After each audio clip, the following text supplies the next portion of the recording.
People just can't stay out of the woods.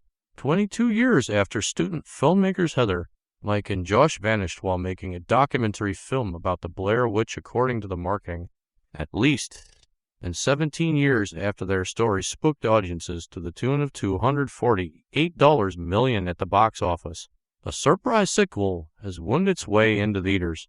Directed by Adam Wingard, Blair Witch's primary tether to the Blair Witch Project is Heather's brother James Allen McCann, who takes a group of his friends into the woods around Burkittsville to look for his sister or, at least, some evidence of what happened to her after the contents of a newly found DV tape uploaded to the internet by a couple of locals. Blair Witch expands heavily on the mythology of its titular menace presumed to be Ellie Kedward, a woman who left to die in the woods by locals in 1785, though this isn't entirely certain, and also on other connected happenings in the woods, most notably the antics of serial killer Rustin Parr. One of the many spooky stories told in the Blair Witch Project, Parr killed 7 Burkittsville children in the 1940s, and said that he did so because voices instructed him to. The creepy detail of how Parr would make one of his victims stand and face the corner while he killed the other set up the final scare of the Blair Witch Project, and is the backbone of Blair Witch's ending as well. First, a quick breakdown of what happens at the end of Blair Witch. The 2 remaining survivors, James and Lisa Callie Hernandez, stumble across the house from the end of the Blair Witch Project. James sees a light in the house and believes that Heather is inside, so he runs in to try and find her. Lisa, terrified, refuses to go in until the cacophony of noise and cues out in the woods, not to mention a brief glimpse of the Blair Witch drives her inside as well. James searches frantically for his sister, and in one of the rooms in the house, he sees what appears to be his friend Peter Brandon Scott standing in the corner. Echoing the final moments of the Blair Witch Project while they are running around the house, both Lisa and James see the Blair Witch, a tall, humanoid creature with elongated limbs. As noted earlier in the movie, Ellie Kedward was hung from a tree with rocks tied to her arms and legs, like a makeshift rack, which may explain the creature's appearance. Also inside the house is Lane Robinson, who vanished into the woods previously in the film and returned less than a day later, claiming he had been wandering for 5 days. When Lisa runs into him again, Lane is heavily bearded and amazed that Lisa looks exactly the same as the last time he saw her. Lane hits Lisa and then throws her down a trapdoor into a tunnel, which she is forced to crawl through in order to escape. The tunnel gets increasingly narrow, and Lisa keeps getting stuck, but is spurred to continue when she hears something approaching from behind her.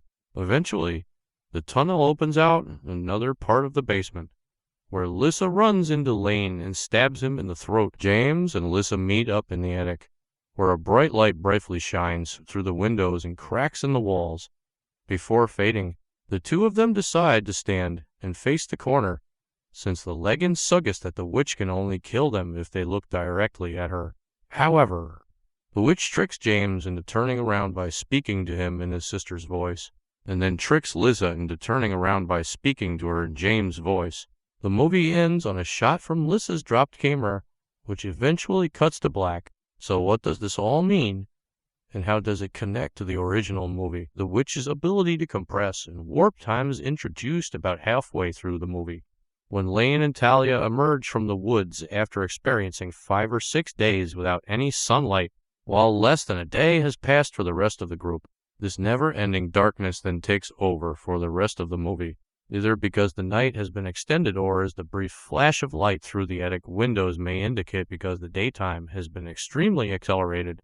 It's clear that the entity in the woods can not only manipulate time, she can also trap individual people in their own separate pockets of time. One of the most talked about aspects of Blair Witch, though some may have missed it, is that the tape found at the beginning of the film is the same tape that Lisa makes on her final doomed rush through the house.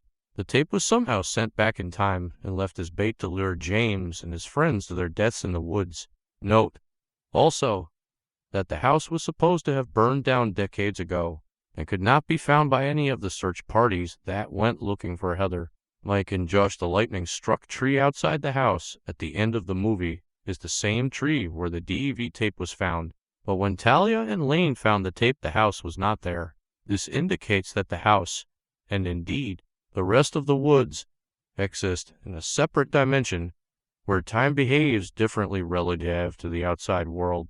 It also opens up the intriguing possibility that the characters in Blair Witch might actually have crossed paths with the characters of the Blair Witch Project. More on that later. One of the iconic images of the Blair Witch Project is Mike standing in the basement of the house, facing the corner, just before Heather is presumably killed and the camera is dropped.